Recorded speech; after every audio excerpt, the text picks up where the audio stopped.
capital of China. This, the great city of Shanghai on a September day in 1937. This, the fearful beginning of a new kind of war. This, the first mass bombing from the air of a helpless civilian population.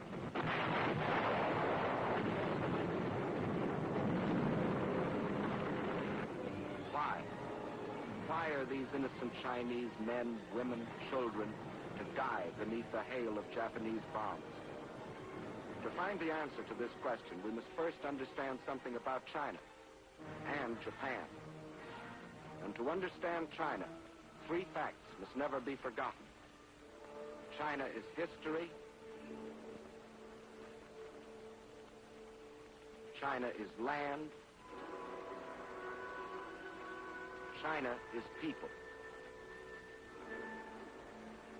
Chinese history goes back for more than 4,000 years. That's a long time.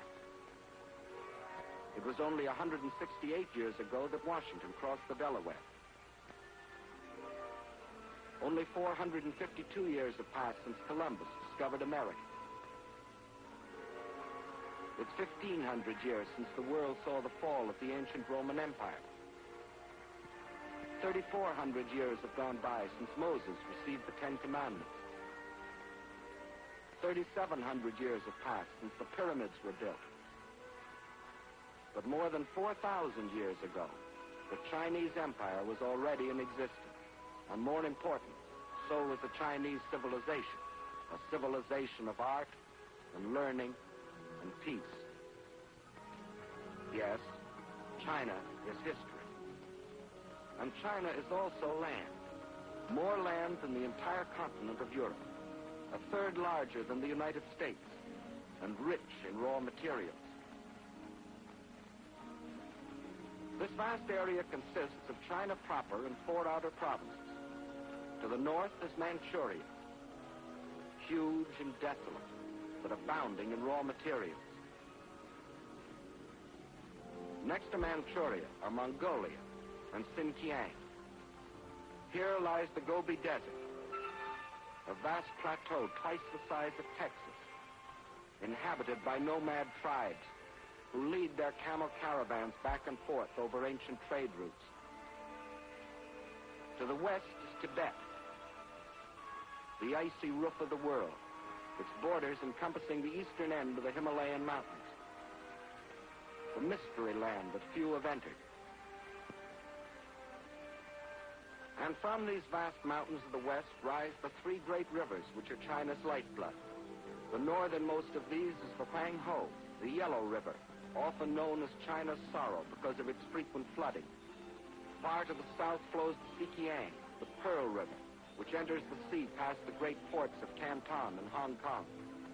But the greatest river of all is the one that flows between, the Yangtze, winding for 3,000 miles through the heart of China, bringing fertility to the good earth and bearing upon its broad waters half the commerce of China.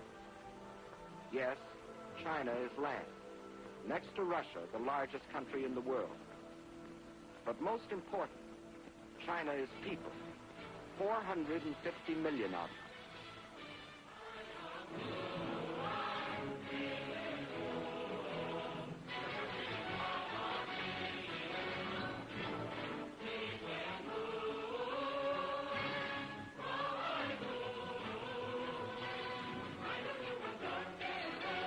If the whole population of China were to walk past you, 4 abreast, there would never be an end to the procession. For new Chinese would be born and would grow up before the last man could pass by. Of every 5 persons on the face of the earth, 1 is a Chinese. And since 1/5 of all the human beings in the world are Chinese, we should know what sort of people they are. Well, in all their 4,000 years of continuous history, they have never waged a war of conquest. They're that sort of people. They developed the art of printing from movable type. They invented the mariner's compass, without which no ocean could be crossed. They were among the first astronomers, and their observations of the stars and planets made possible the accurate measuring and recording of time. They are that sort of people. And why do we call our dishes China? Because the Chinese invented the art of making porcelain.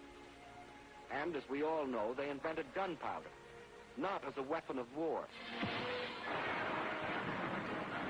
but to celebrate their holidays and religious festivals.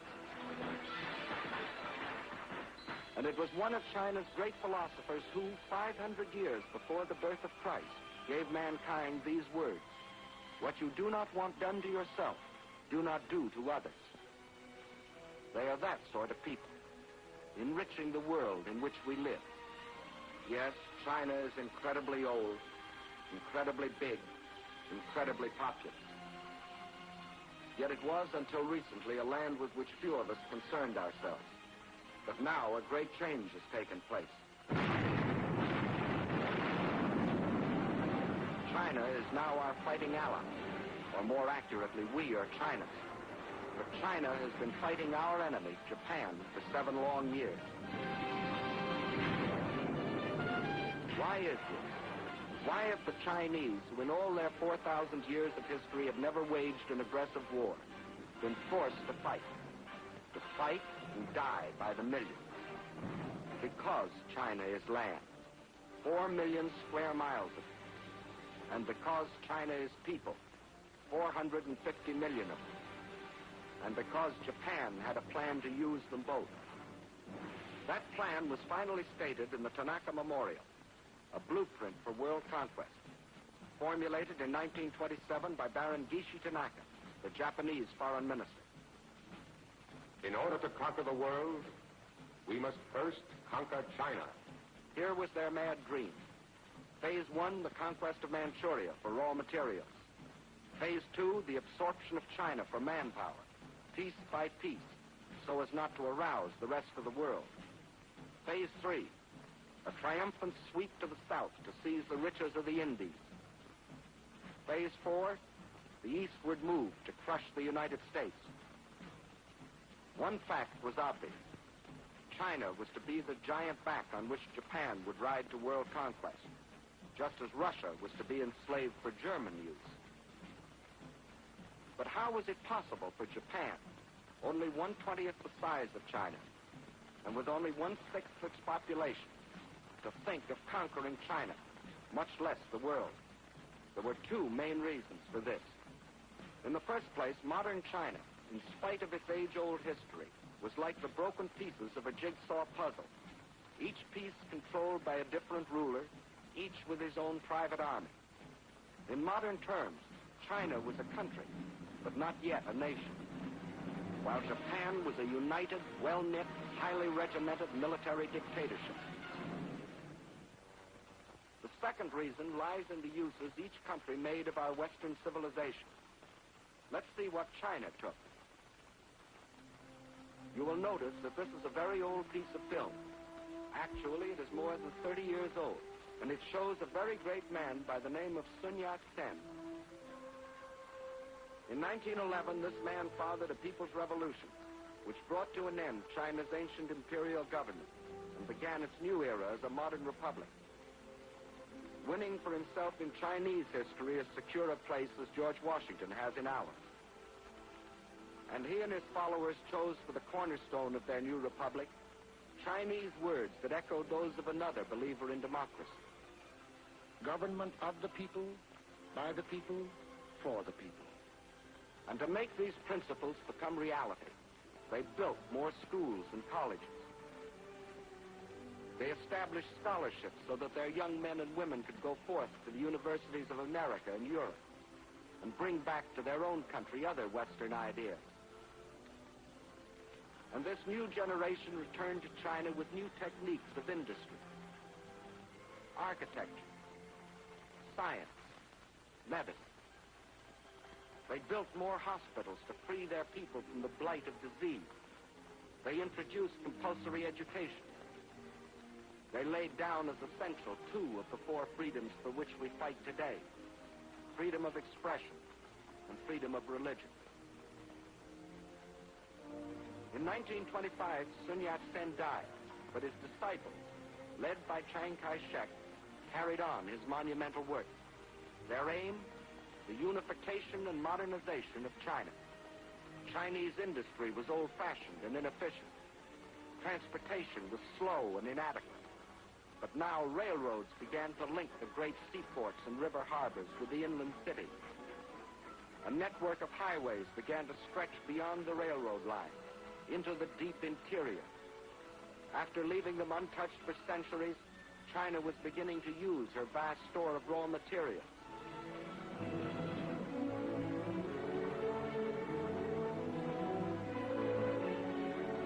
And soon the tools and machines of the new factories were delivering the goods and products for China's new economy. For the Chinese believed in using the best of Western civilization for the progress of their country. And while they were building this new nation, just a day and a half by steamer across the Yellow Sea lay Japan. Here the God Emperor and his fanatic warlords were using this same Western civilization for one purpose and only one: to create one of the world's most powerful war machines. Their aim, the absorption of China and the fulfillment of the Tanaka Memorial.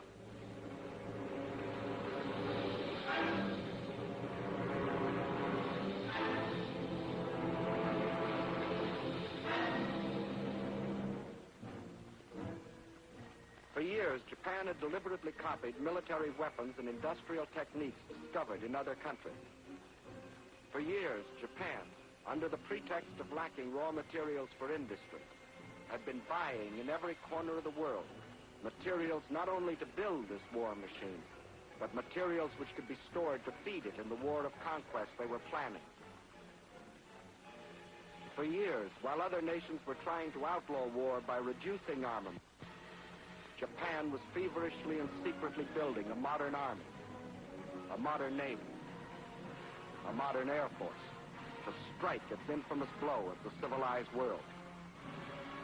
And we all now know about the islands in the Pacific that Japan fortified in violation of all international treaties.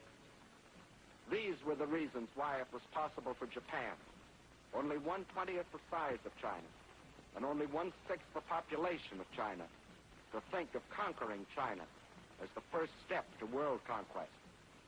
And as you have seen, in 1931 they embarked on Phase 1, the occupation of Manchuria. The small bonfire that the Japanese lit in Manchuria was to grow and spread with uncontrollable fury until the entire world was aflame.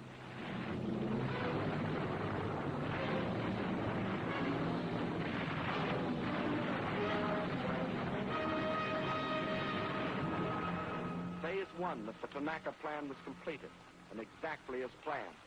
The Japs had been confident that this first and sudden land grab could be accomplished without their becoming involved in a major war. And they were right. The unification of China was still too remote for the Chinese of the South to care what happened to their kinsmen in the North. Using the step-by-step technique, a few months later, the Japs took a crack at Shanghai.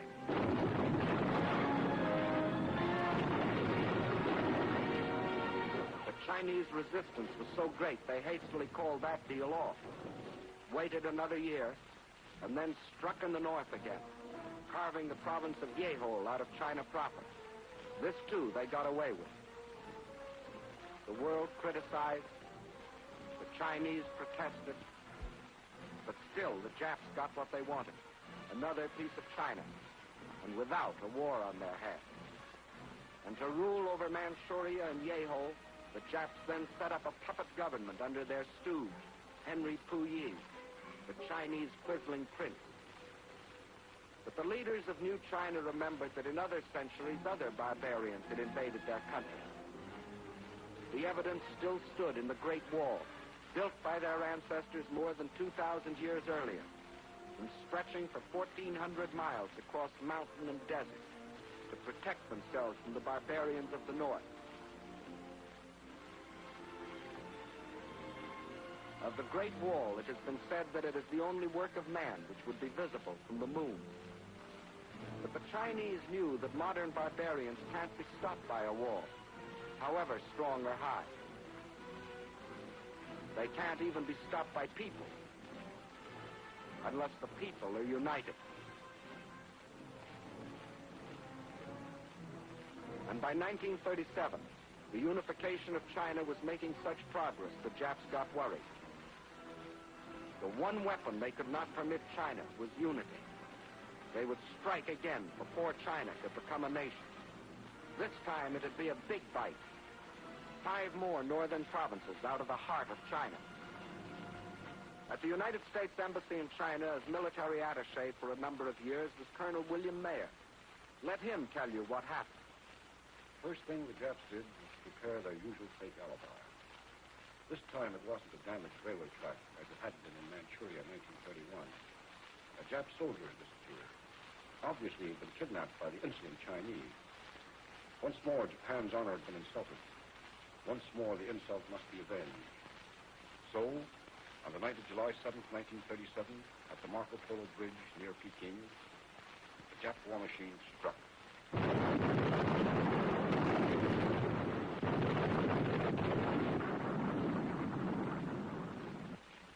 Within the space of a few weeks, the invaders were in control of Tientsin and Beiping. It looked as if the Japs were going to have another walkover.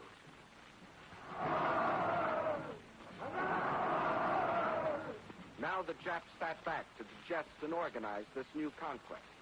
The peace-loving Japanese didn't want a war if they could get their land grabs without one. But this time they were in for a rude surprise. This time, instead of protesting and negotiating, the Chinese struck back. And not in the north, but at Shanghai, where the Japs least expected it.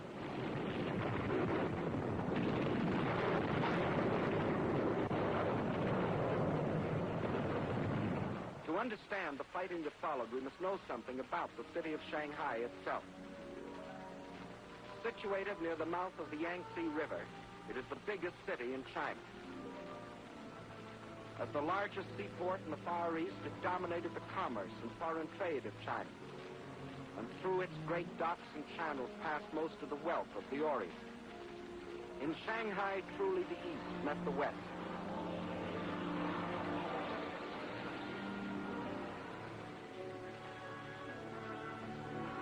And within this city of 3.5 million Chinese was another city, a foreign settlement, made up of the French concession and the well-known international settlement.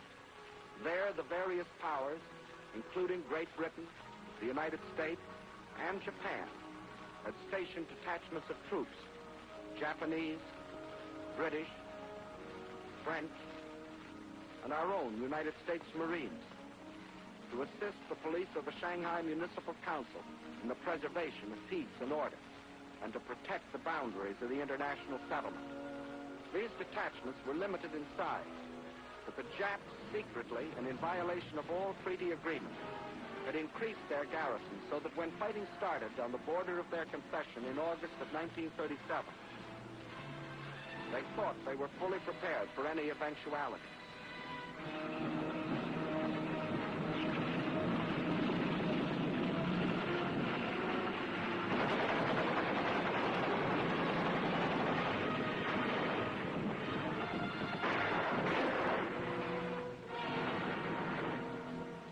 Of the Chinese counterattack almost drove the Japs into the Wangpu River.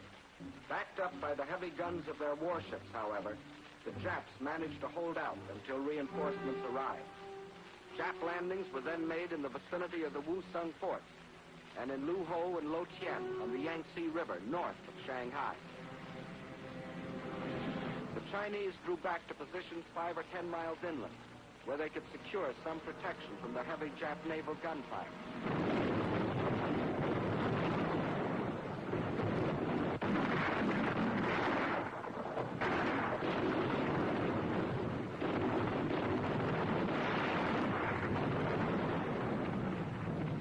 At the same time, the invaders succeeded in making a surprise landing some 20 miles to the south of Shanghai. put 2 divisions ashore and pushed rapidly north to outflank the city.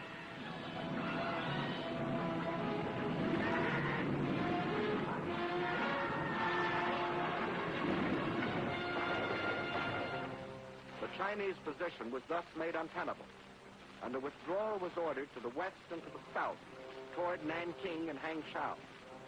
But only about half of the Chinese army that had fought at Shanghai was left to withdraw. Meanwhile, enraged at the very idea of anyone resisting the Imperial Japanese might, the Japs took their vengeance upon the civilian population of the city. A city without guns or planes to defend itself, and deliberately slaughtered thousands from the air.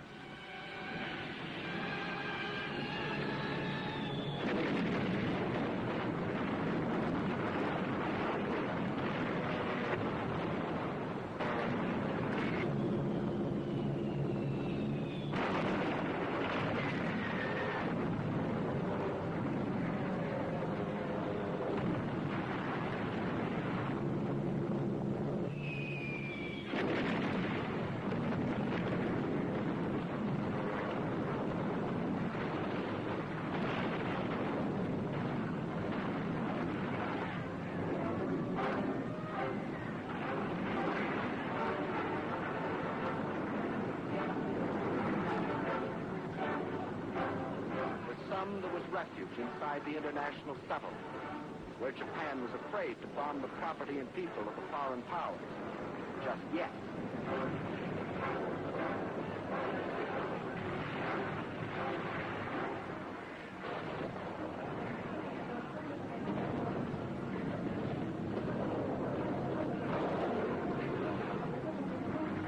There was not room for all. For each who found safety inside, there were thousands huddled beyond the gates, standing helpless and undefended against the Jap attacks. There was no escape for these surging and panic-stricken people. They could only scurry through the narrow streets, pushing and packing themselves into the center of the city, to be trapped and buried alive in the collapse of bombed and burning buildings.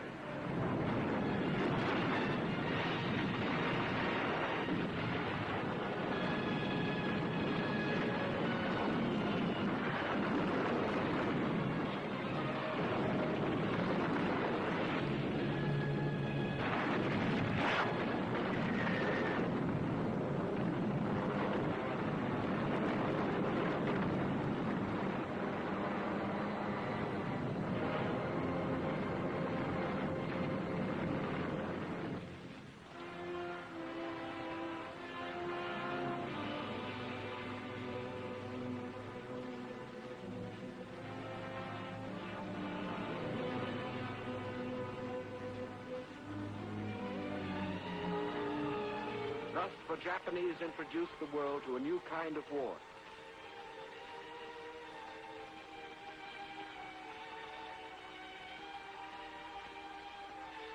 A war of deliberate terrorization, of deliberate mass murder, of deliberate frightfulness.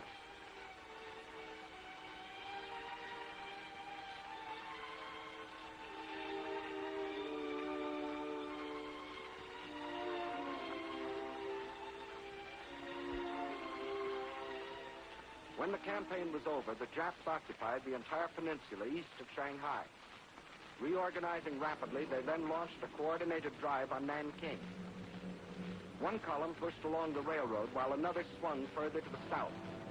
This column then split and continued its drive, hoping to cut off any possible retreat of the Chinese armies defending Nanking. It was here in the Yangtze that the blood-crazed Japs attacked an American gunboat, the USS Panay, despite its distinctive markings.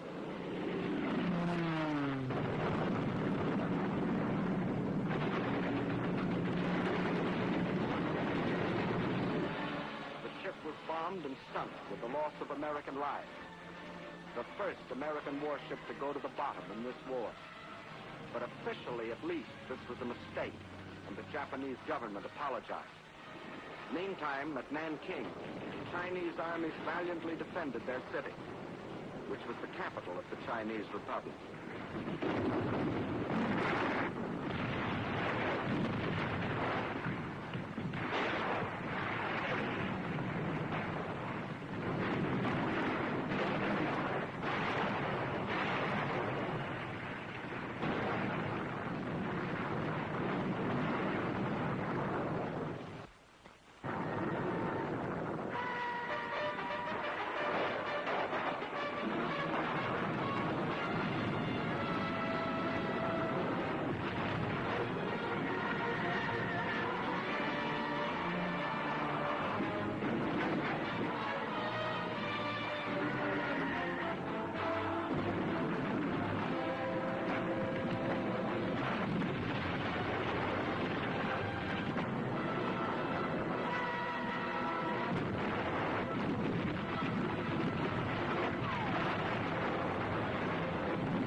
Japanese power was too great, and after a battle lasting but a few days, the city fell to the invaders.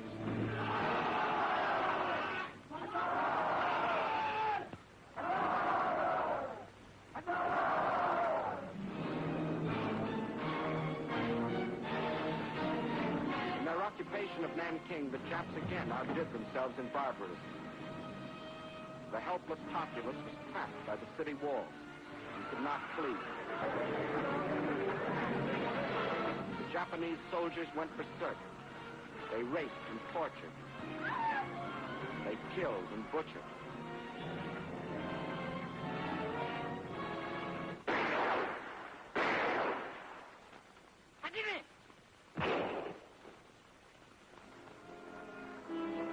In one of the bloodiest massacres of recorded history, they murdered 40,000 men, women, children.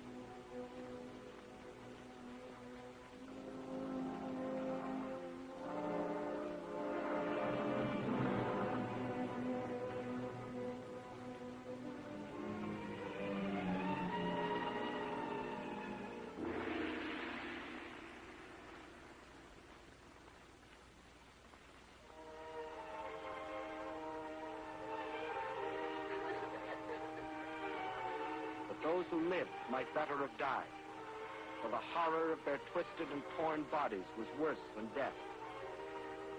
These scenes were photographed by an American missionary and smuggled out of China after the rape of Nanking.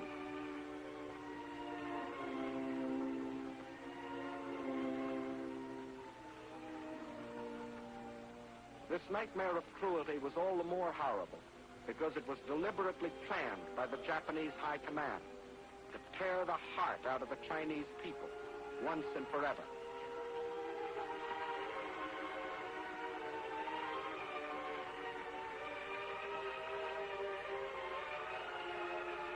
And then it happened. That which Sun Yat-sen had dreamed of, that which Chiang Kai-shek had toiled for, that which is stronger than stone walls had at last formed in China, the will to resist. 青年们，有现在出现，好，来打倒日本人，一定要打回老家去。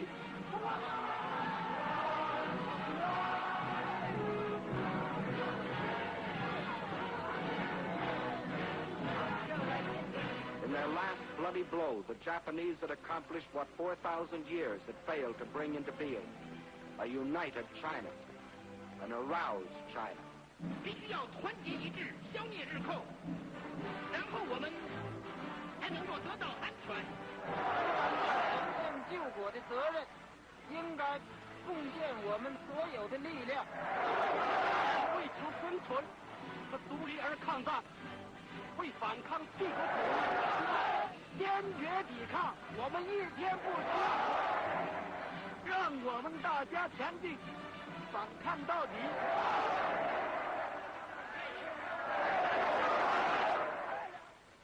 But the Chinese knew that the will to resist was not by itself enough. They knew that China must develop the power to resist also. And this cannot be created in an instant. So they too made a plan. And it was this: they would slowly yield territory, piece by piece, while they developed the power and built the weapons to rid the land of its invaders. The industrial strength of China must be moved to the west, beyond the mountains, beyond the railroad lines, beyond the lines of communication. There, safe from enemy attacks, they might produce the rifles and guns that China so tragically needed. Thus, China would trade space for time. Space for time. Blow up the roads.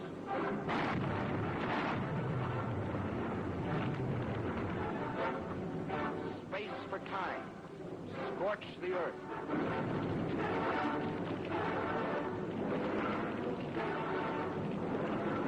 Space for time. Blow up the factory buildings. Leave nothing for the invaders. And then the people rose and moved, riding, walking, crawling.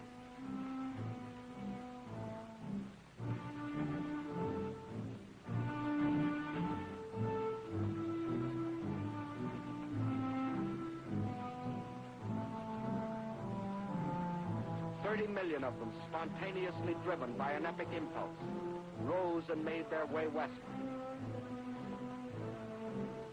The earth teeming with them, moving westward on a trek that stretched through 2,000 miles of roadless wilderness. Thus the world witnessed one of the most amazing spectacles in human history, the greatest mass migration ever recorded. Whatever could be of use and could be moved, the Chinese took with them on a Homeric journey.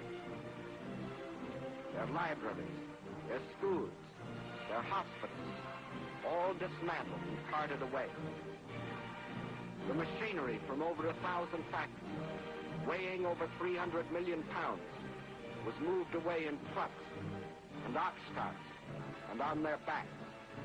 2,000 miles away, 2,000 miles west. Wherever they could, they gathered along the few remaining railroads, waiting, hoping for some chance to ride part of the way toward their westward goal. And when they had packed the last train with the last ounce of humanity and machinery, the tracks themselves were taken up, rail by rail, tie by tie, to be transported westward, to leave nothing for the enemy.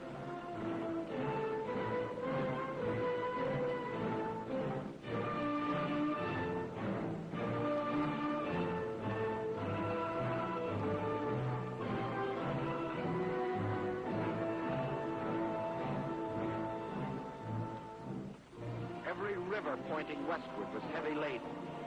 Every sampan, every bar was pressed into service, weighted down to the water's edge with the precious tools for new China.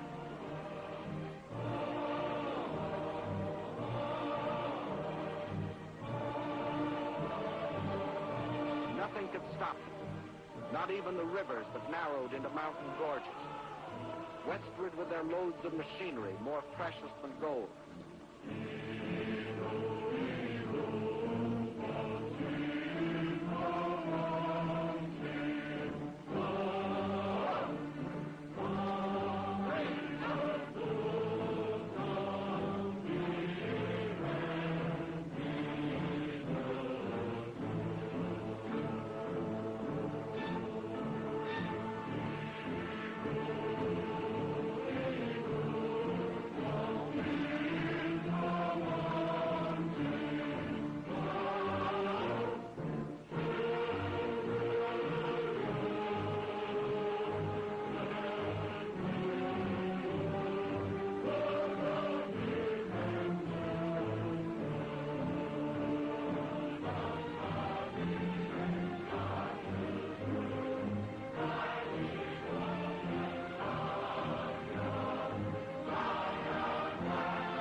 Measured by the mile, by feet, by inches. The trail they broke was moistened every step of the way by their sweat. Where there were no trains, no boats, no ox carts, there were still willing hands and willing feet and straining backs. 30 million people moving westward. Westward from the invaders. Westward from slavery and death. Westward to freedom.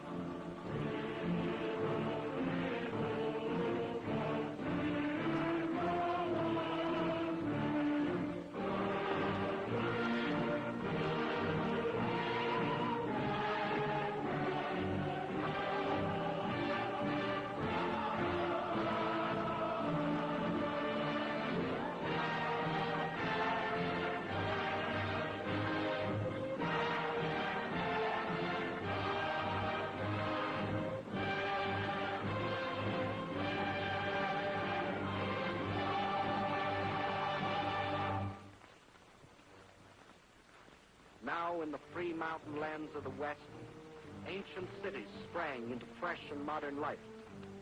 Chief of them all was the new capital of free China, Chongqing. Here on the cliffs high above the Yangtze River, the Chinese had reestablished their government. They knew, however, that the people of the city would not be safe from Jap air raids. The memories of Shanghai were fresh in their minds. And in the sandstone cliff on which the city is built, thousands of workmen rushed the construction of enormous caves as shelters for the people and for the pitifully few machines, more important than life. To the Japs, Chongqing became the heart of the Chinese nation they were determined to conquer. Destroy Chongqing, and they would break the spirit of New China.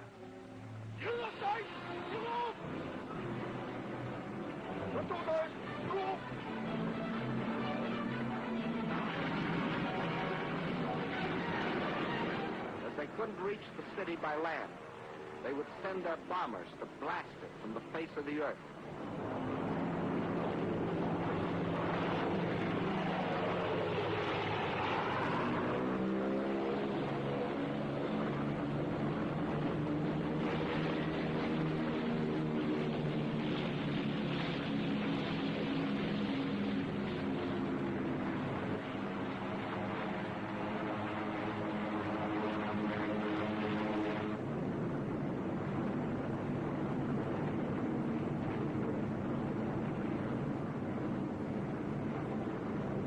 Against these Japanese armadas, slow and obsolete Chinese planes made a suicidal attempt to defend Chongqing.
Neither Japanese planes nor Japanese bombs could destroy the life of the city. For not only the people, but the factories had gone underground, where the vital machines could operate by day and by night, safe from bombs and shrapnel.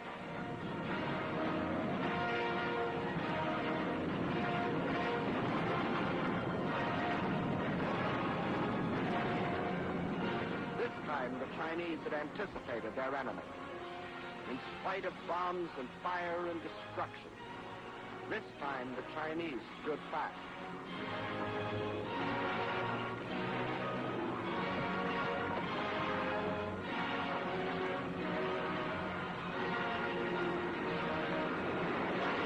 Flaming Chongqing became the symbol of their indestructible spirit.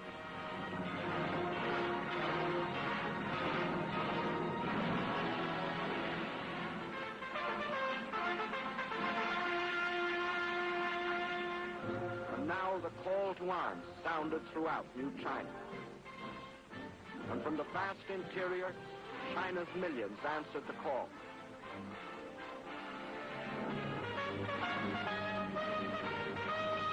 came from the south and from the north, from the east and from the west, to form a people's army. With a new faith in their hearts, men and women left their homes and farms to fight for something bigger now than each man's home, and each man's farm, and each man's life. They were fighting for New China.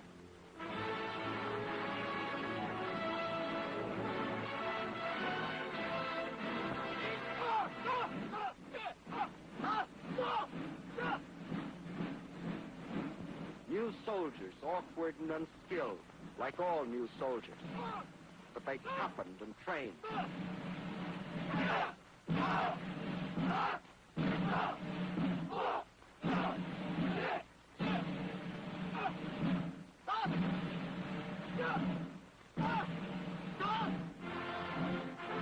They learned the discipline and order of drill. They knew they must strike and strike hard. They learned to kill. The youth of China also came forward, training to care for the sick and the wounded. Girls joined their husbands, brothers, and sweethearts in uniform.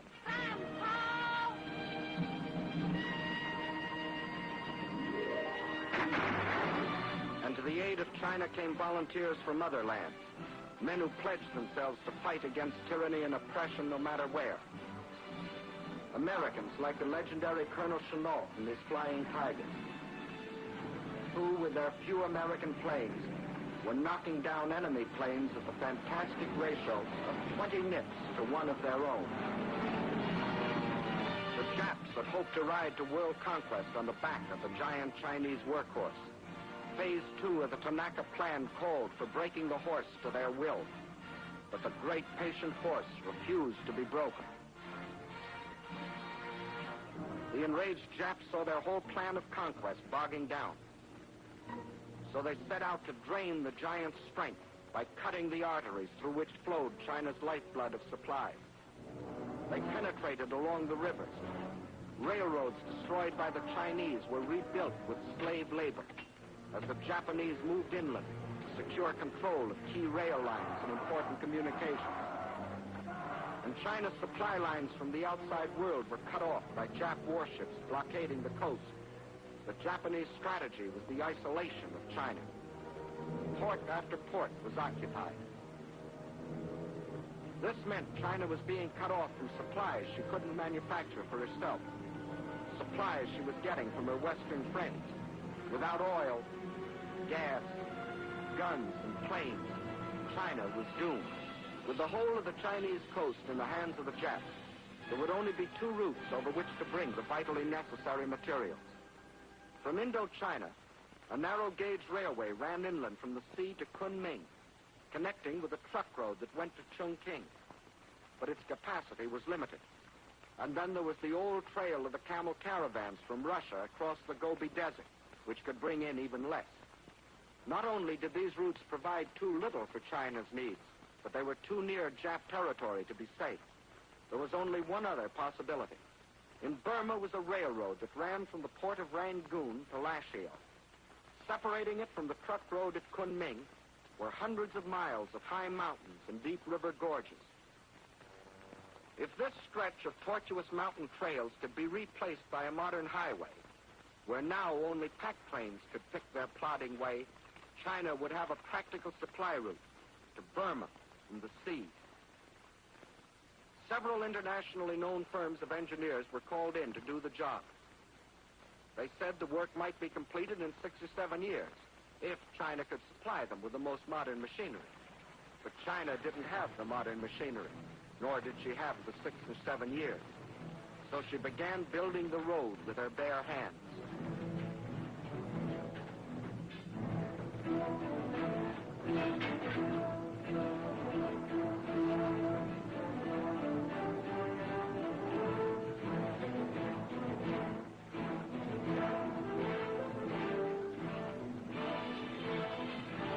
By thousands, by tens of thousands, by hundreds of thousands, they toiled at the back-breaking task of carving this desperately needed supply line out of the reluctant mountains.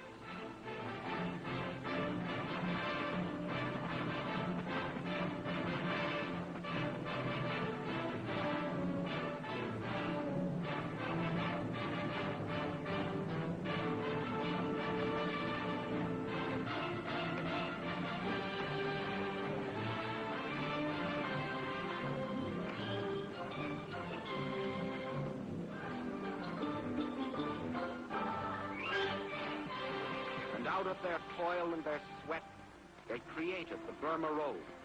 Not in 6 or 7 years, but in less than 12 months. A monument for the new spirit of the new China. As soon as it was completed, the road went into immediate service.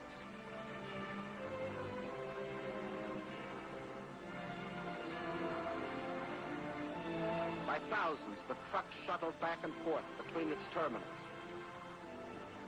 climbing to nearly 10,000 feet, around hairpin curves, along the edges of sheer precipices, where passing trucks had barely 1 foot of clearance.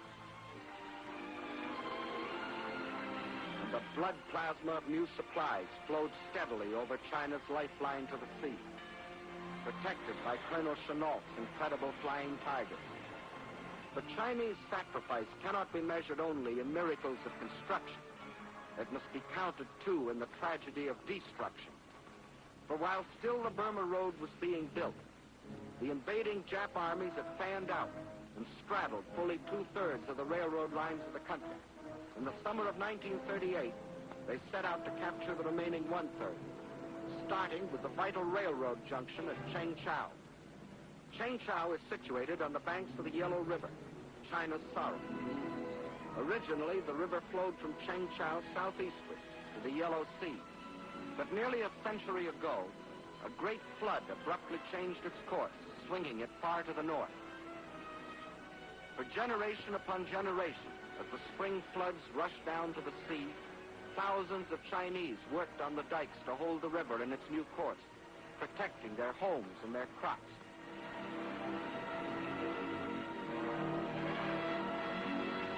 Now, as the Japs advanced on Chengchao, the Chinese blew up the southern dike of the Yellow River, thus loosing a flood between themselves and the Japs.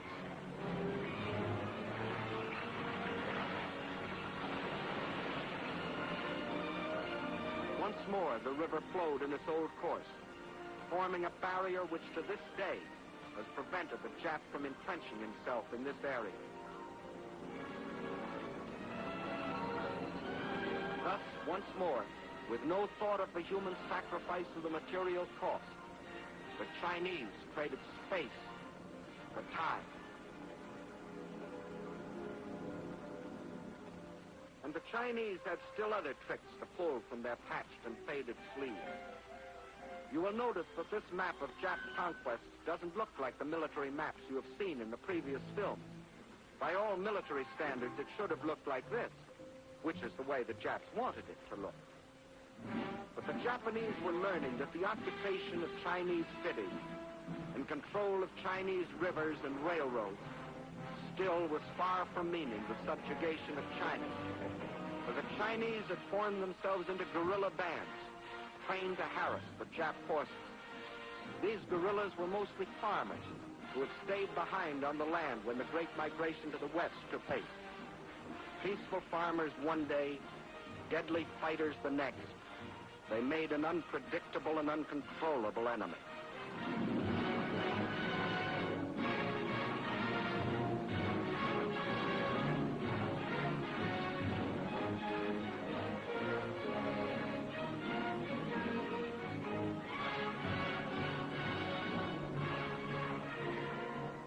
The Japs held the lines of communication. But in the pockets thus formed, these unconquerable guerrillas constantly sniped at the Jap invaders.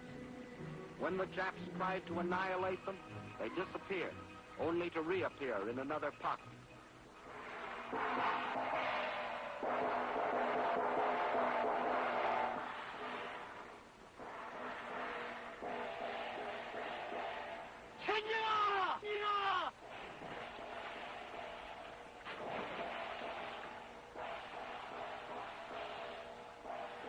Flying with speed and surprise, they ambushed enemy patrols.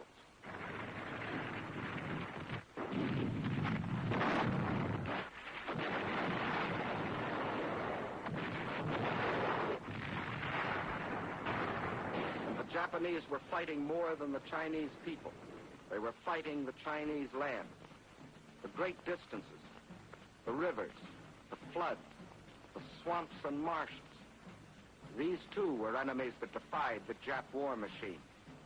The giant back Japan intended to ride to world conquest was proving to be a bucking bronco.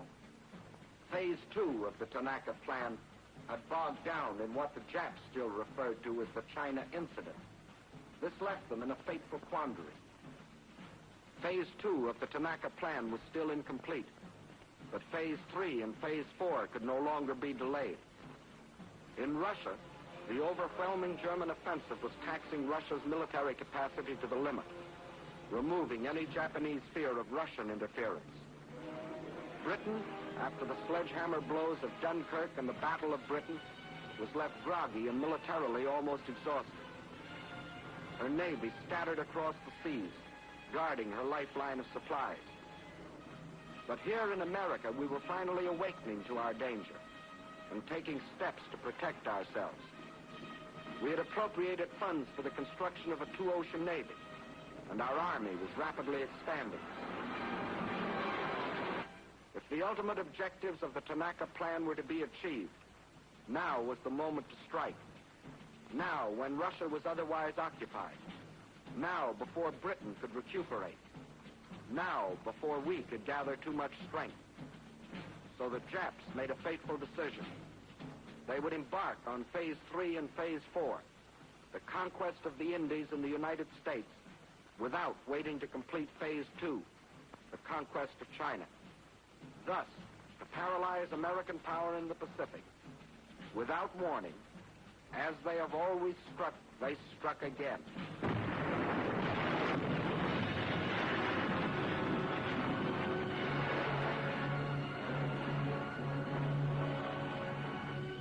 According to all the rules, China's position should now be greatly improved. For in her war with Japan, China now had fighting allies. Ourselves, the British, the Dutch. But it didn't work that way for China. For in those tragic early months of 1942, when we sustained defeat after defeat at the hands of our common enemy,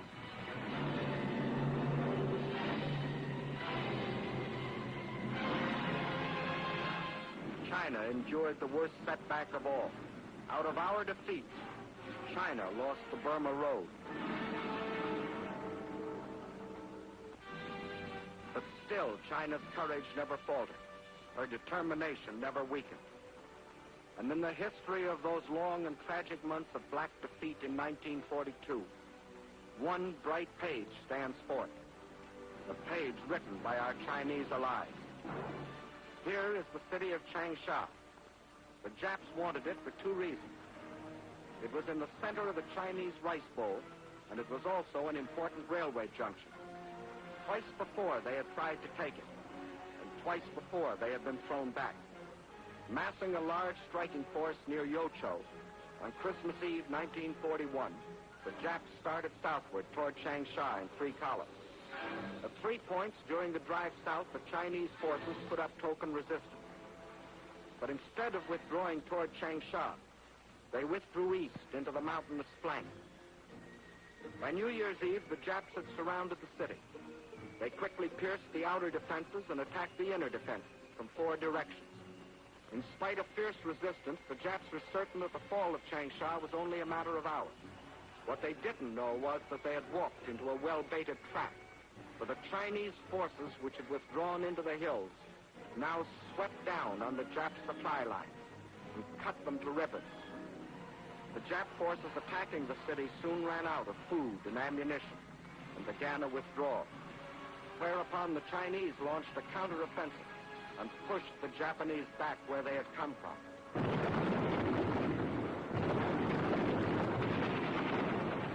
The Jap column was forced to run the gauntlet of continuous attack by the pursuing Chinese forces.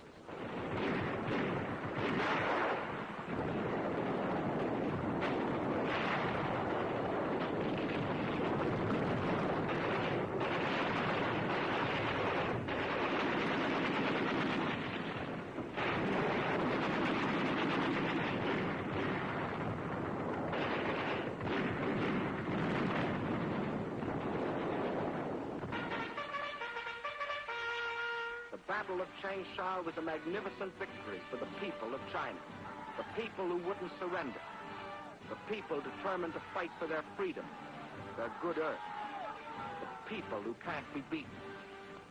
And as 1944 dawns, there is another and greater story being written. From the Aleutians to the South Pacific, we are on the offensive. In the jungles of New Guinea, in the Gilbert and Marshall Islands, on the shores of New Britain, on the broad Pacific waters, Japan faces the daily expanding power of the nations she attacked.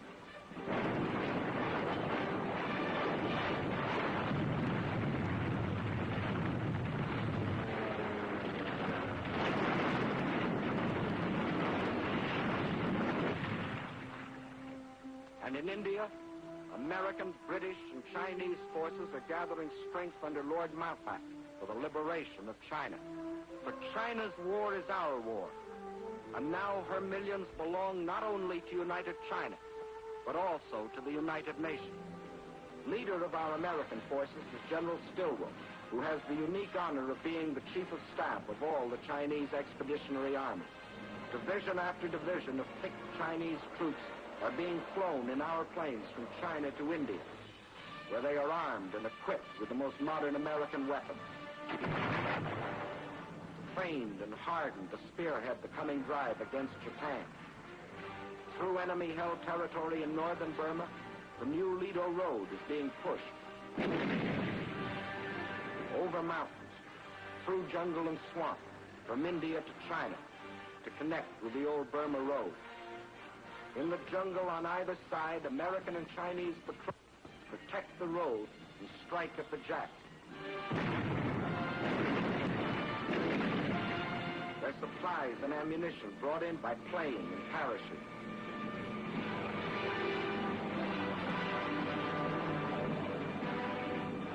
From fields in India, an air transport command plane takes off every 6 minutes, loaded with artillery, jeeps, ammunition, men and supplies for the armies of China. Over this Burma skyway, over this hump of mountains 16,000 feet high, more tonnage is being flown into China than was ever trucked in over the old Burma Road. And in the skies over China, Japan faces new opposition. Young Chinese, many of them trained on the fields of Arizona, New Mexico, California, fly and fight beside their American comrades. The fighters and bombers of the Chinese Air Force and those of General Chennault's 14th Air Force today fly far and wide over China, hitting enemy concentrations, smashing their sea lanes along the China coast.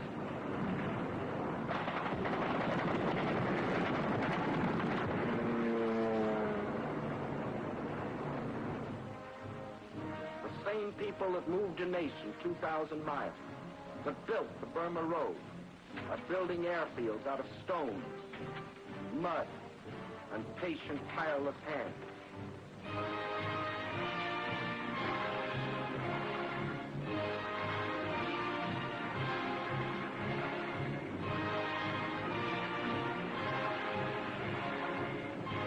Today, though still cut off by land and sea from the rest of the world, Chinese armies and Chinese guerrillas still stand firm against the Jap war machine.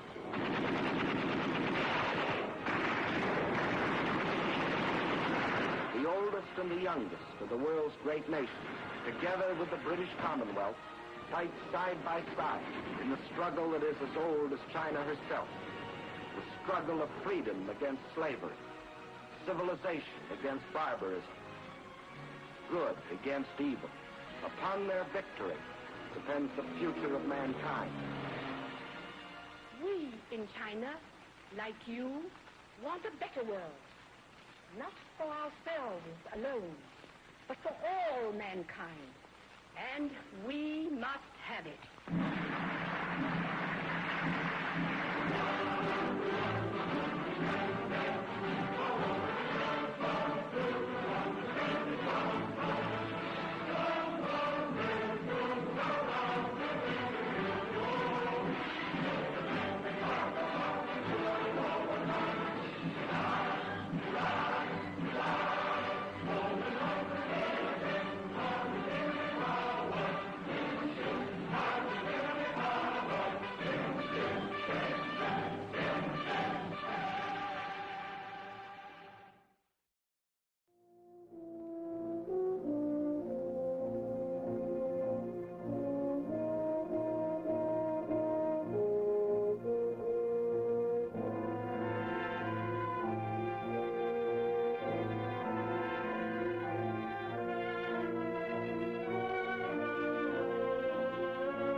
Chinese city, 500 miles from the front.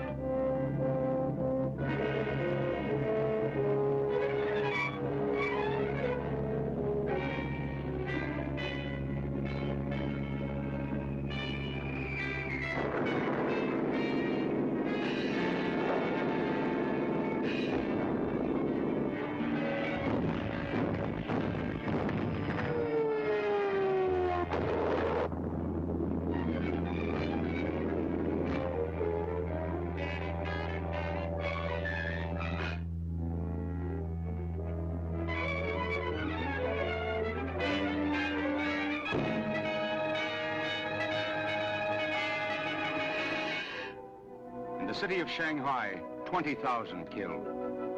Nanking in ruins, 10,000 dead. Hankow, 15,000. Canton, 20,000. All civilians, not one soldier. 150,000 dead.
Sky becomes your enemy. The walls of your own home become a death trap.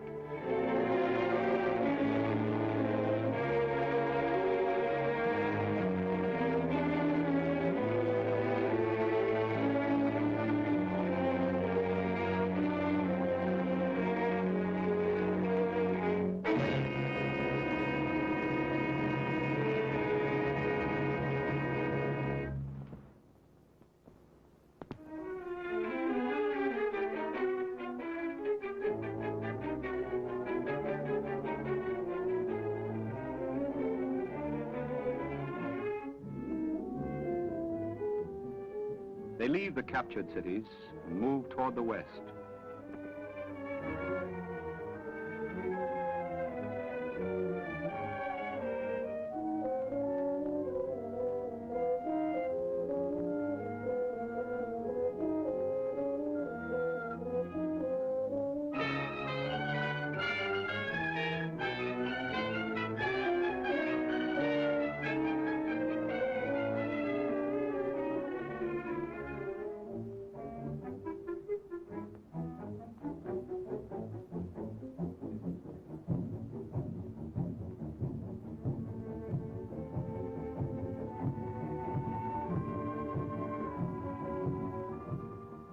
going toward the interior, men, women, and animals.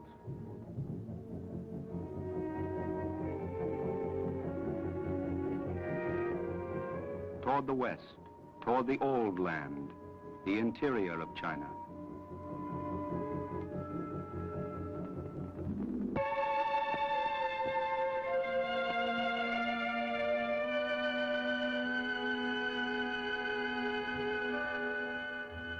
Here are the graves of the old kings, lying silent under the fields of wheat.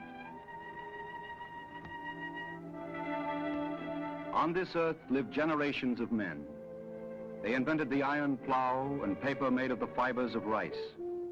They wrote poems and erected beautiful cities, and China was the flower of the world.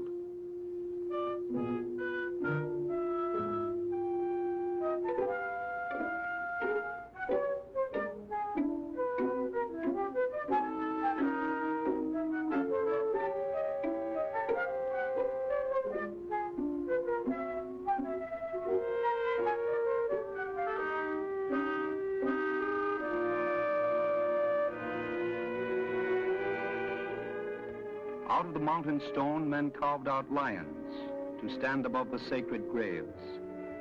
The great lions of China, looking in the four directions of the wind.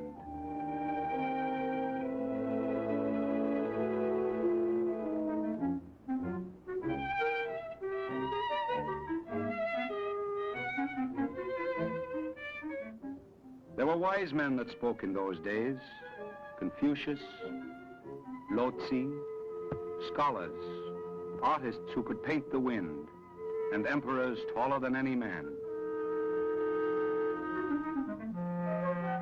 And stone eyes that see forever.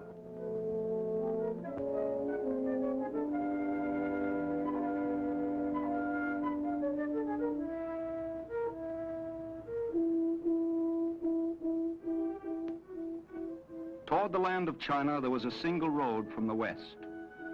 Marco Polo came by this route from Italy, and he returned with his camels loaded with tea, jewels, gunpowder, medicines, carvings of precious jade, paintings made on silk, and handfuls of rice.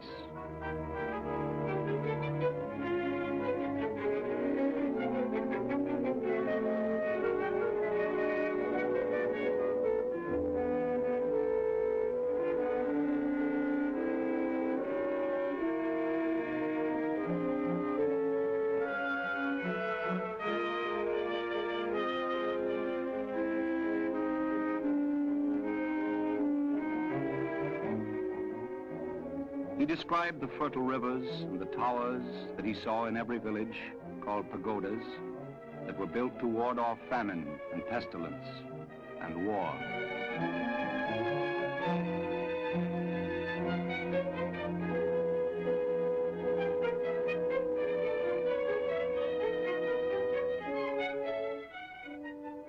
Always millions of quiet men turning the earth over and over. Wheat in the northwest,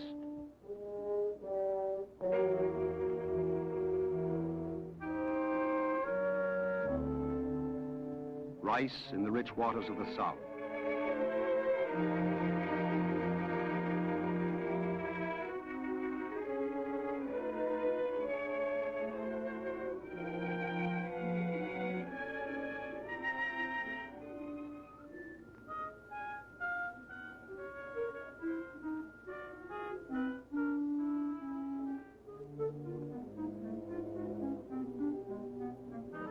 The two rivers, the Yellow and the Yangtze, long generations of hard work.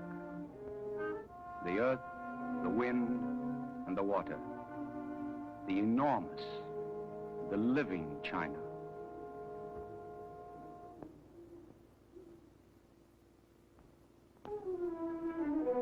Yellowstone, dust carried by northern winds.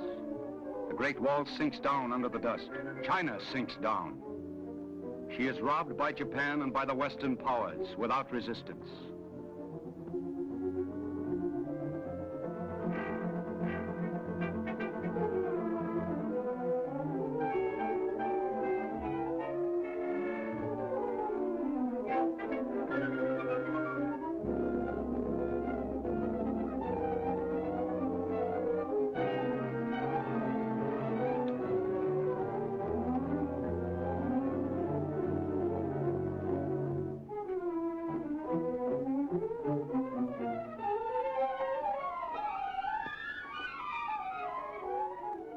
But China begins to shake off the dust of the last century.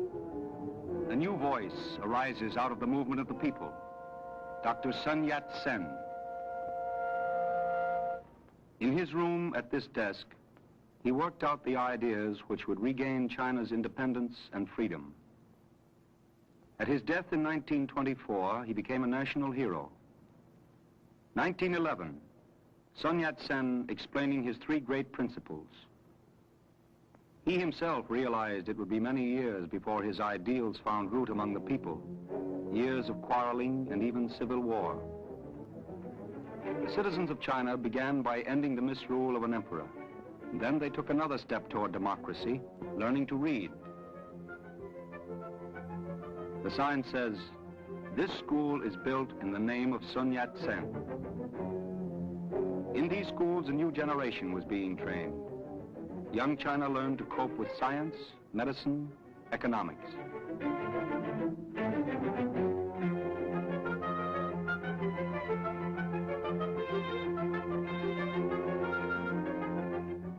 Co-eds on the campus, just as in America. Engineers and bridge builders, linking up towns and cities.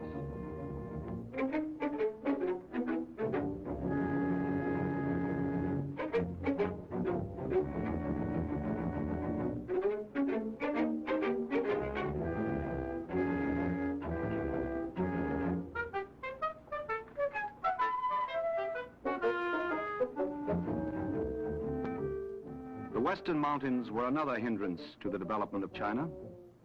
They broke through this barrier to permit commerce with the nations further west, with Russia, Turkestan, Mongolia. The road was built into the northwest. 2,000 miles long. Fortunately, they constructed it well. Today, it is their lifeline, along which supply trucks can speed into the heart of China.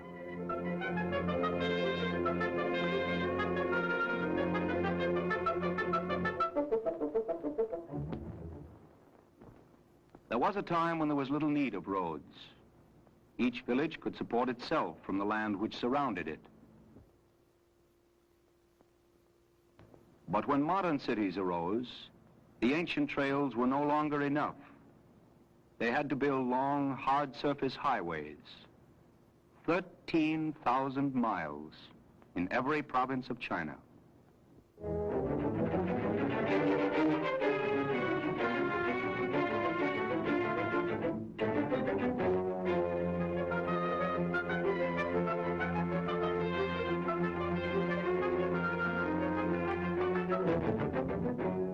Irrigation is an old Chinese art, but the dry soil of China had always to be softened with water.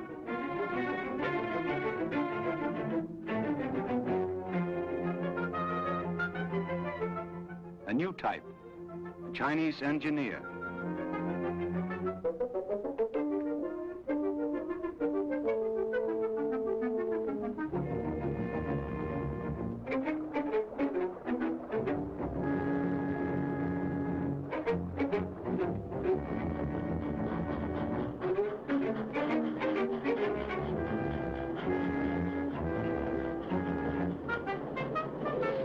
Sound is heard in far provinces.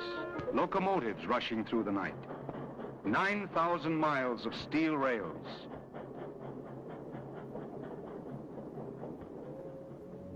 Airplanes roaring over fields and mountains in great curves. Thus China begins to change herself into a modern nation.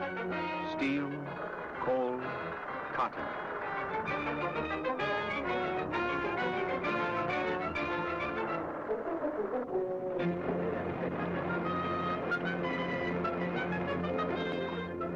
And this growth of independent Chinese industry provoked alarm across the Yellow Sea.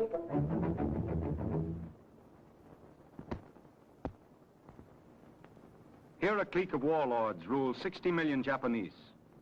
The people living on this cluster of islands were no different than the Chinese.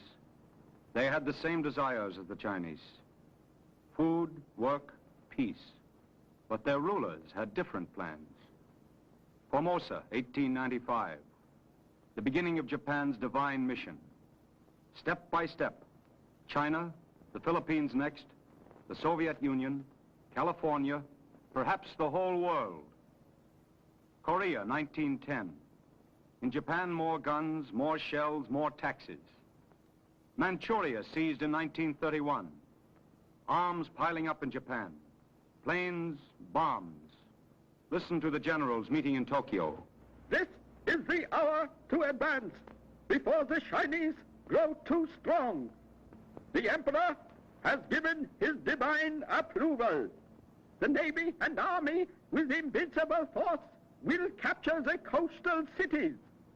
The radio will explain everything to the foreigners. If the Chinese cowards resist, we blow up their cities. Long live the Imperial Army. Long live VJ, Radio Tokyo calling. Radio Tokyo calling. Good evening, friends in America. Once again, we bring you our daily news broadcast. We have received many polite letters from America asking why our divine emperor sends our soldiers and sailors to visit in China. The reply is simple. Our cruisers are steaming up the Yangtze River on a mission of peace. The Chinese women welcomed our Japanese army with flowers, many beautiful flowers.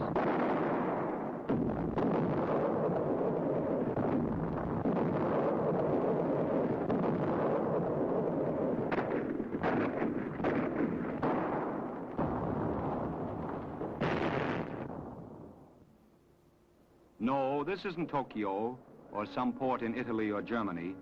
It's San Francisco.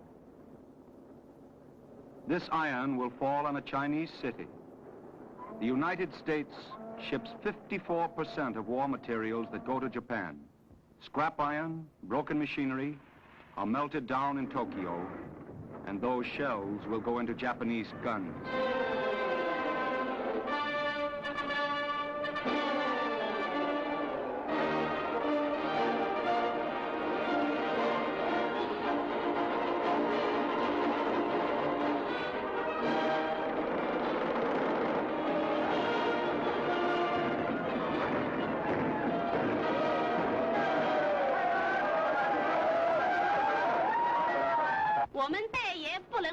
Enough! We Chinese never wanted war. We still want peace. We must learn to resist. The Japanese generals have taken enough.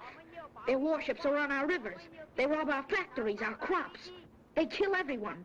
Will there never be an end? Yes, it is true. We must endure the years of a hard war. That's why we must forget our old differences. Why should we fight one another? We must defend ourselves against aggression. We must unite. Then we can win. The flag of the Chinese Republic.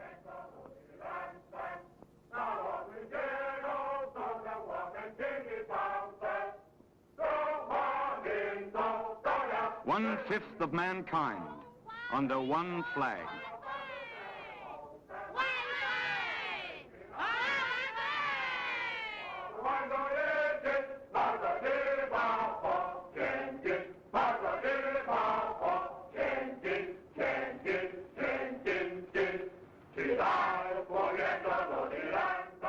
Actors leave their theaters and play on the street corners. They instruct the audience how to resist the enemy.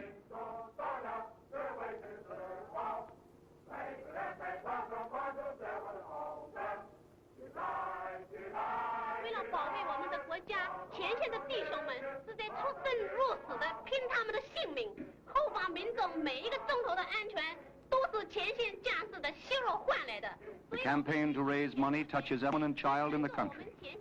The money will buy food, guns, hospitals. It's a fine thing to have your name written down in this book of contributions. 打倒最后一人来保卫国土，请大家捐钱帮助前线战士，把日本帝国主义打出中国去，建立独立的新中国。伤害我们的儿童，伤害我们的儿童。哇！年轻的中国空军是4月20日的英雄。哇！伟大的中国空军是解放20日的英雄。哇！年轻的中国空 In the old days, people said, do not use good iron for nails or good sons for soldiers. In these times, the best sons become soldiers. The tomb of China's unknown soldier is dedicated. He died in defense of Shanghai. He has no name. His name is courage, freedom.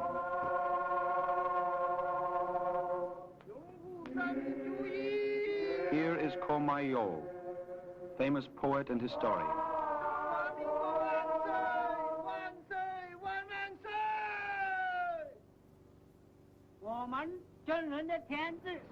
This is the Chief of Staff of the Chinese Army, General Chen Cheng.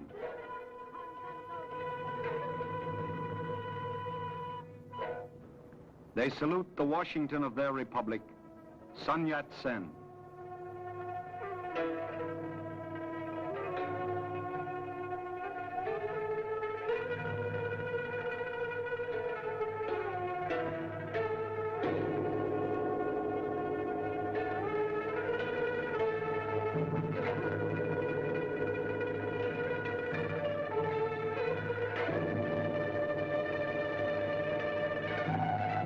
They salute this unknown son of their republic.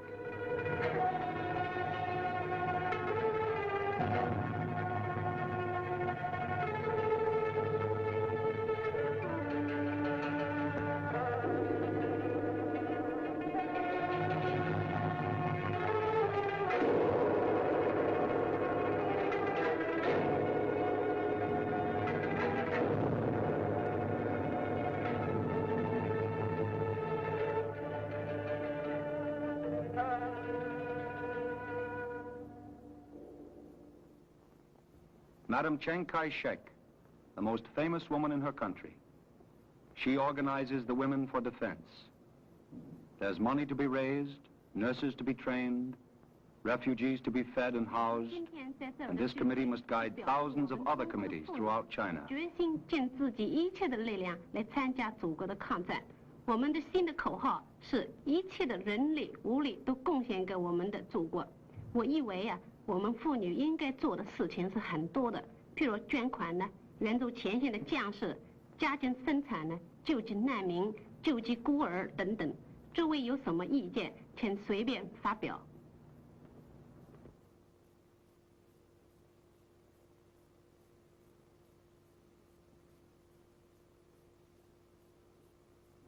This bank draft has come 6,000 miles.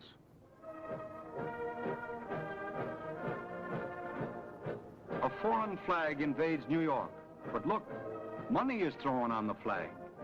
Americans still believe in the rights of the people, in New York or in China.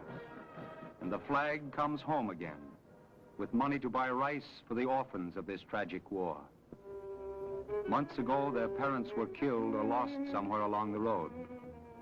There are thousands of such children in China.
Here is the youth, facing a difficult future, marching under the banners of Sun Yat-sen and Chiang Kai-shek.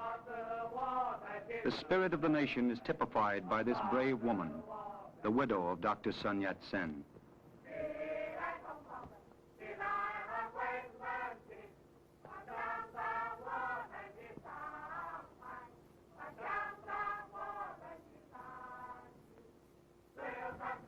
The nation grows stronger. The people see clearly that to defeat Japan, they must not only have the spirit and the will to resist, but also guns and soldiers.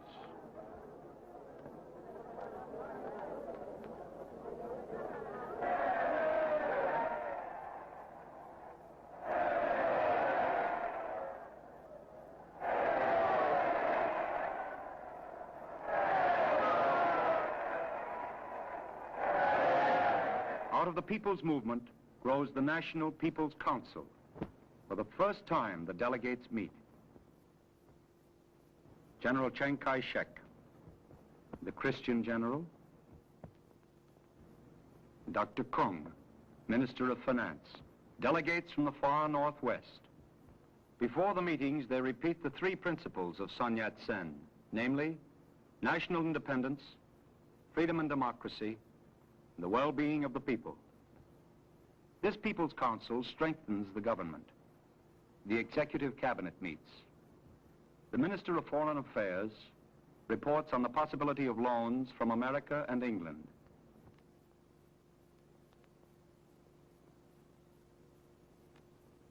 The Minister of War reports. The invasion blockades the seacoast. China must have more extensive roads.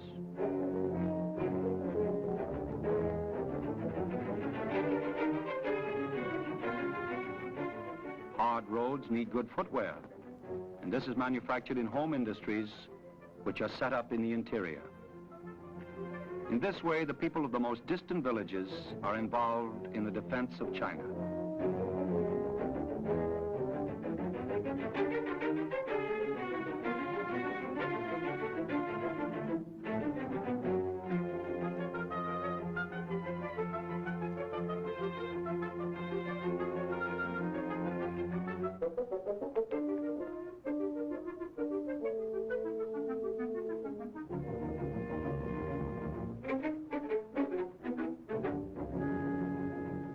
The equipment improves, and the training of soldiers improves.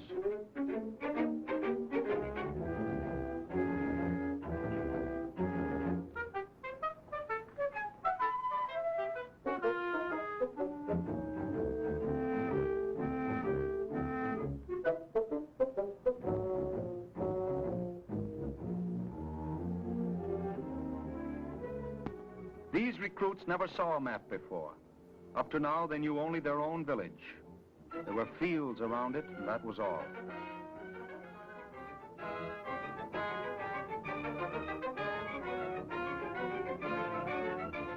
Black lines indicate armies already in the field. Follow a line to the northwest, and you come to the 8th Route Army. Here, the leaders of the Special Administrative District hold a military conference. The 8th Route Army, formerly the Chinese Red Army, has been incorporated into the national forces which are fighting the Japanese.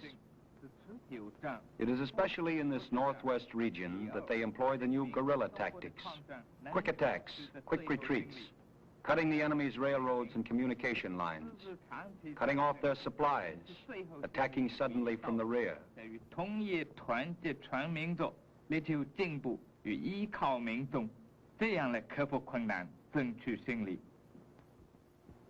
经验告诉我们，消极的防御是战争中一个刹车。当着敌人不备，我们必要进攻敌人；当着敌人来犯，我们要避免他的主力。现在我们的部队在敌人后方，亦与各方互相联络。他们要利用。The man who leads the 8th Route Army is Chu Tay. He is a general whose headquarters are on the field of battle. Millions of Chinese farmers are behind these enemy lines. They are being armed for surprise attacks, for guerrilla warfare.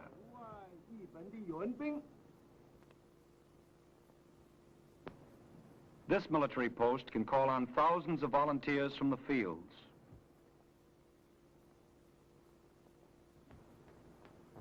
Tell all volunteers to meet on the highway near the Sinkyong River.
Spears, but soon they will all have rifles. Recruits come in by tens of thousands. Mohammedans, Mongolians, Cantonese. Boys from the rice fields, men from the cold northwest.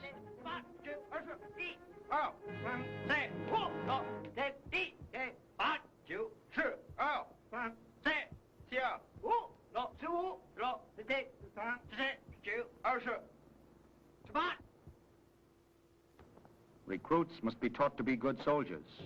Every life counts now.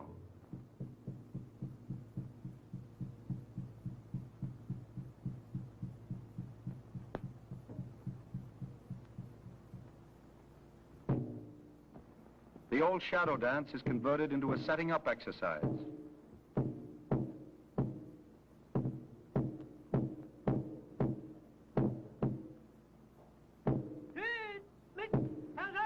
Now the soldiers have modern rifles.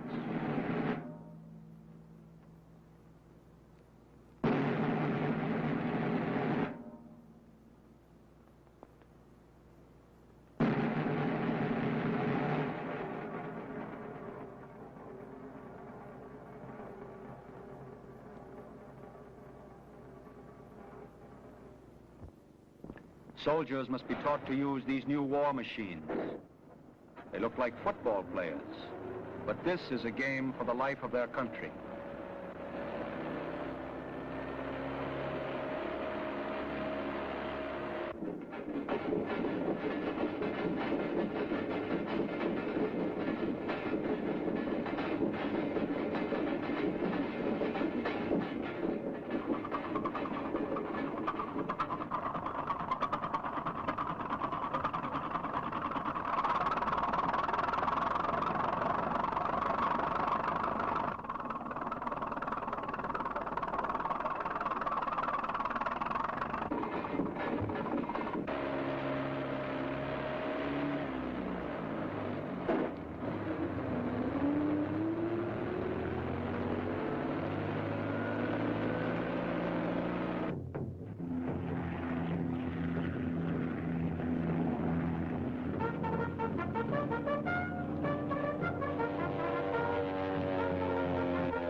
Know what they are fighting for, not for the glory of a little group of warlords, as do the Japanese.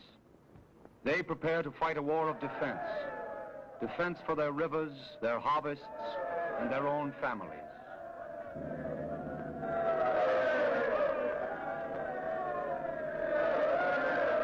China gets back her sky.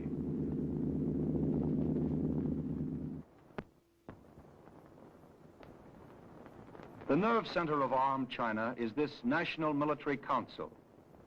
It has placed all the armies in the field under a united command at last. The chief responsibility rests on the Commander-in-Chief, General Chiang Kai-shek. The new strategy of defense is worked out. China will reserve her heavy equipment for decisive blows. Japan wants to win the war with one glorious battle. But China harasses her with 1,000 small engagements, knowing that every Japanese advance brings China closer to its ultimate victory.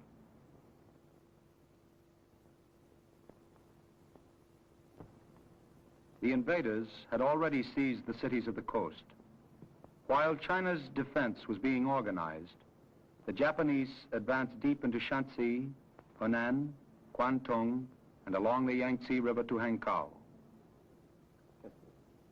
The Chinese strategy is to avoid major battles, but to block the ends of the enemy advance. Behind the Japanese, small groups of armed peasants cut the lines and then go back into hiding. The Japanese lines of communication are cut again. Japanese munition trains are lost. Bridges disappear. Outposts of Japanese troops are cut off. That is guerrilla warfare. The Japanese control the railroads and the cities, but little else. The banks of the Yellow River are too vast to be wholly occupied by the enemy. This place is one of the vulnerable points of the Japanese lines. A fisherman prepares his goatskin raft. Then regular soldiers, operating by guerrilla methods, emerge from a neighboring village.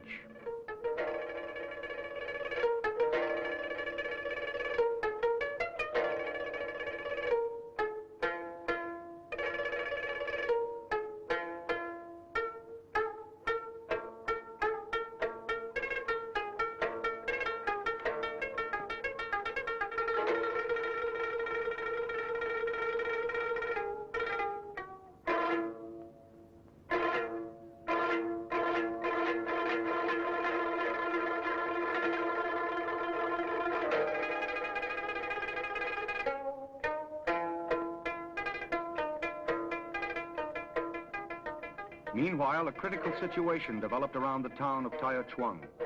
The Japanese had advanced too fast. The Chinese proposed to surround them. The story of Taichuang was told by an officer from the 91st Division.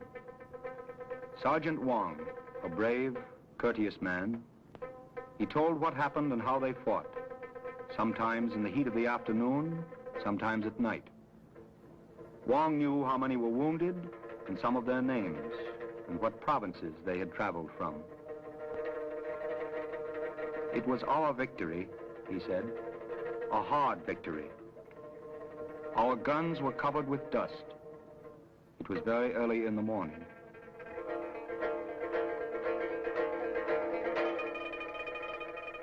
We felt strong. We were going to attack.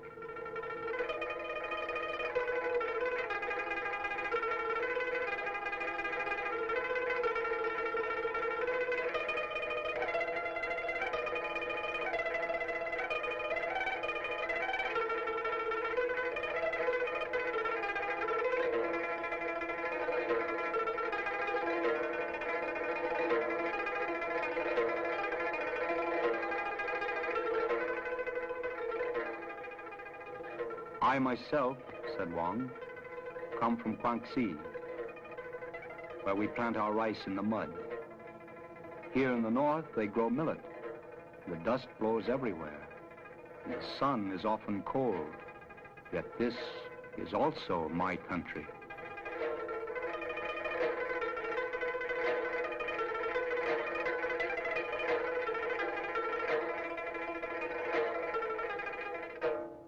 We kept marching toward the north, and people told us, be careful, the enemy is not far away, because here the villages were bombed, and there was no more.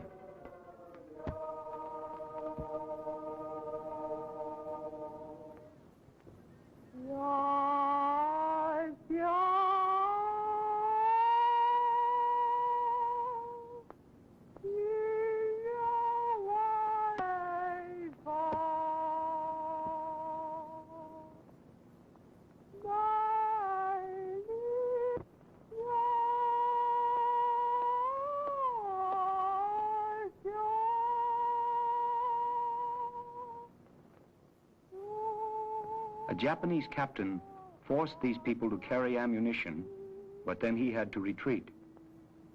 This peasant told me about it. The captain ordered the people to gather on a road and threw a thing with a tail like a fish. This man escaped the explosion with the wound in the muscle of his neck.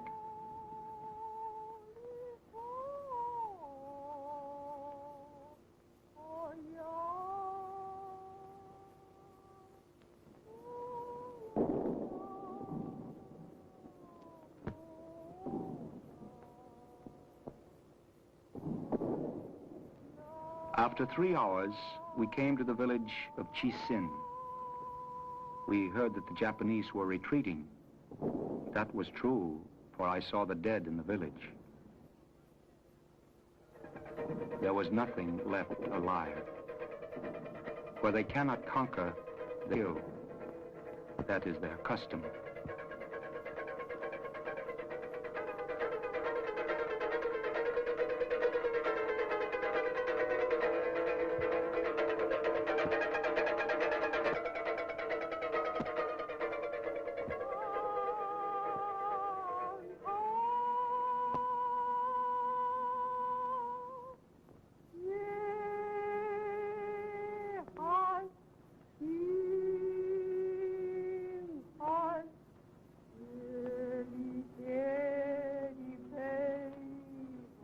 Once, this town held 2,000 families.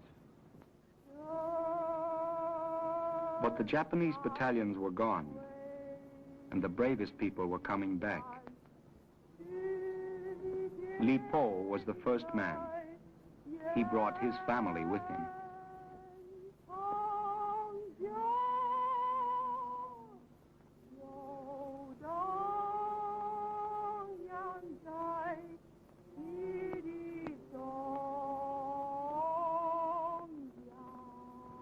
The first thing he did was look for his good stone hammer, but his wife searched for the grinding stones, hoping they were not broken by the bombs.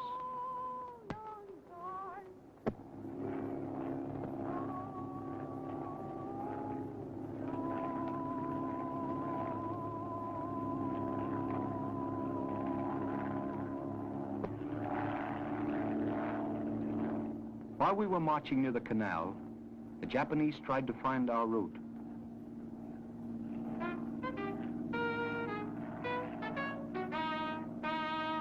When we lie down, we cast no shadow, and from the sky we're invisible, the same color as the dust.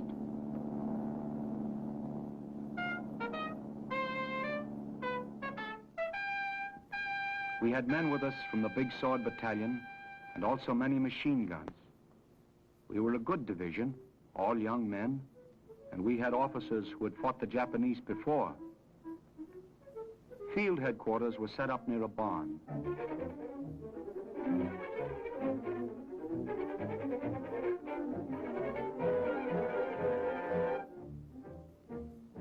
The plan of attack was to pretend to strike at the front, but to hit hardest at the sides.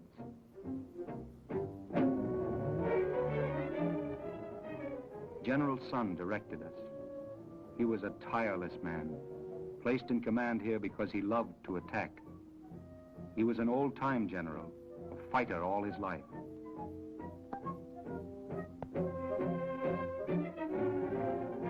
He ordered emplacements of the light artillery.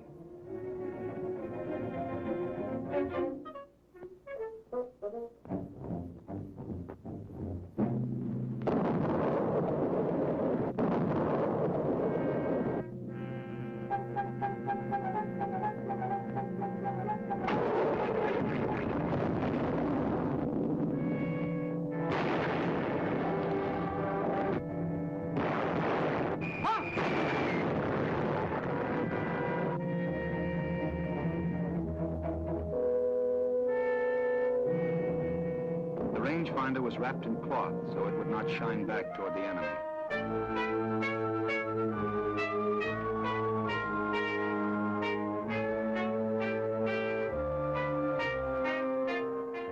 Battery number 7 reporting by field telephone.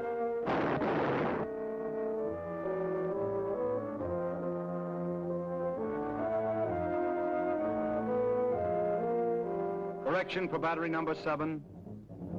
Increase range to 2,000 yards.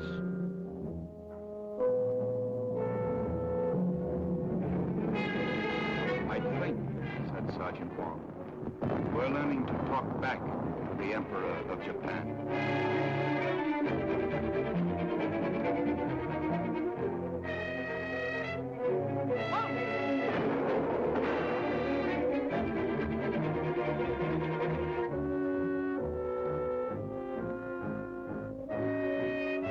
From the north, the wounded were returning. It is 40 miles to the base hospital.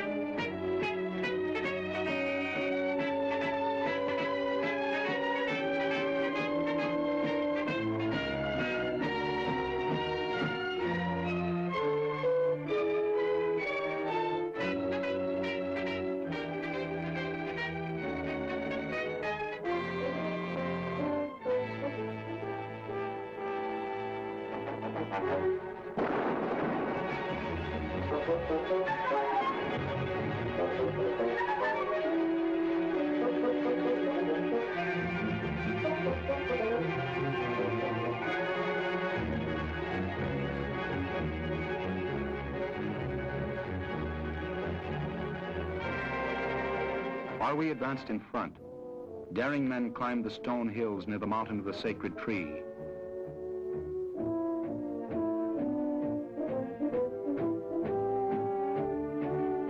They went around the back of the mountain. They planned to surprise the Japanese from behind.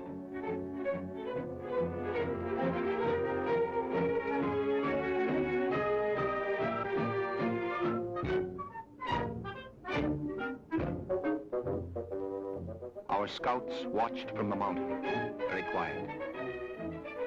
A Japanese patrol on the road, along the Japanese line of communication. They saw our men, but it was too late.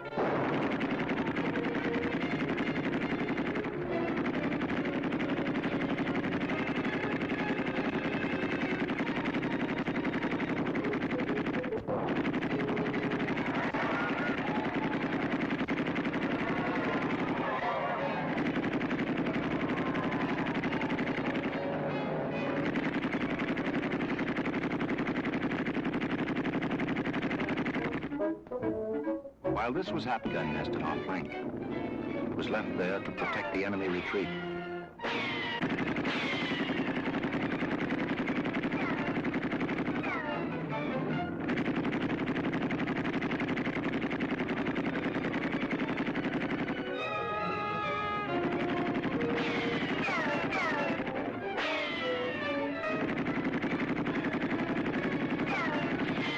We took cover in the trenches used last night by the 31st Division.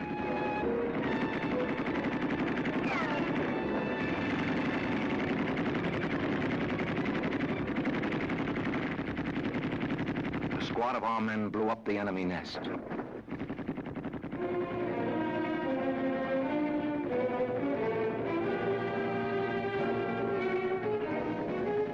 The way was clear. The division in front of us had occupied Tire Shuang during the night. I saw the flag on the walls. We had taken back Tire Shuang. We captured 9 Japanese tanks.